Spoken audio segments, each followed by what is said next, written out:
untuk kita betul-betul kuatkan di dalam diri kita. Saya kira kita sering mendengar, mungkin di langgar-langgar atau di masjid saudara kita itu ada istilah tombo ati. Ya, tombo ati itulah suatu ikhtiar bagaimana kita bisa meningkatkan kualitas iman kita untuk tetap stabil, bahkan semakin meningkat dari hari ke hari, sehingga kita siap menghadapi tantangan perjuangan di Muhammadiyah maupun AISI. Yang pertama, kita diingatkan untuk selalu membaca Al-Quran. Jadi membaca Al-Quran itu memang harus selalu kita lakukan. Kenapa? Karena dengan membaca Al-Quran itu, maka itu adalah obat hati kita. Wa nunazzilu minal Qur'ani ma huwa shifaa'u wa rahmatul lil mu'minin. Surat Al-Isra ayat 81. Dan aku turunkan Al-Quran ini sebagai obat, sebagai sifat. Obatnya apa? Obatnya hati, bukan obat fisik. Jadi kalau kita sakit gigi, ditulisi ayat Quran, terus ditempelkan di tembok, kemudian dipaku, pipinya ditempelkan, itu cara orang kuno.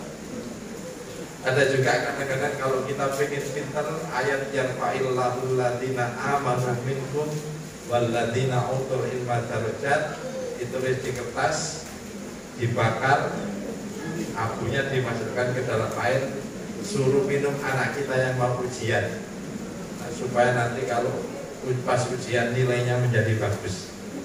Nah, tidak seperti itu. Al-Quran itu adalah obat hati. Al-Quran itu adalah obat qalbu kita, agar keimanan kita semakin hari semakin meningkat.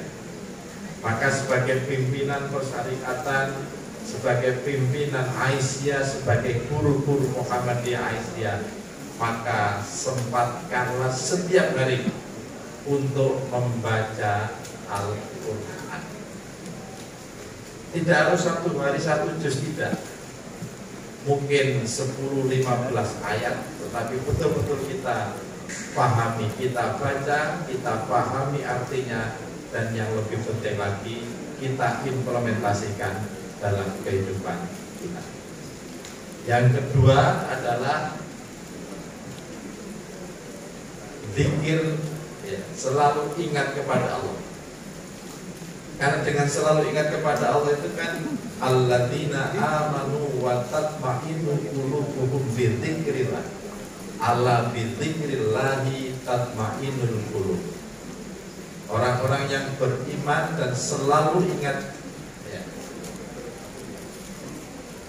kepada Allah, kemudian hatinya menjadi tenang. Ala bi dzikrillahi tatma'innul qulub. Ketahuilah dengan selalu ingat kepada Allah, maka akan tenang hati seseorang.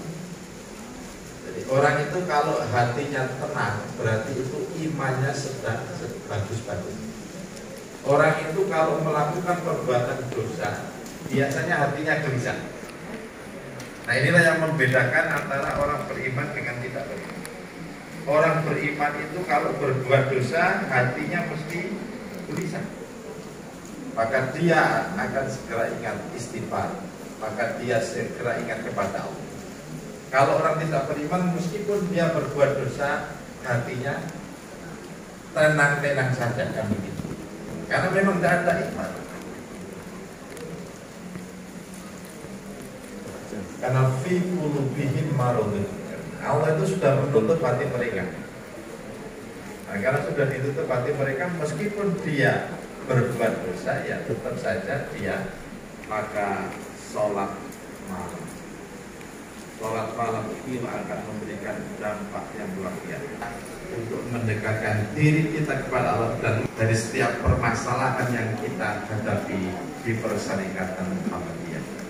Allah katakan wa minal laili fata'ajjab bihi nafilatan lak asa ayat asaka rabbuka maqaman mahmudan.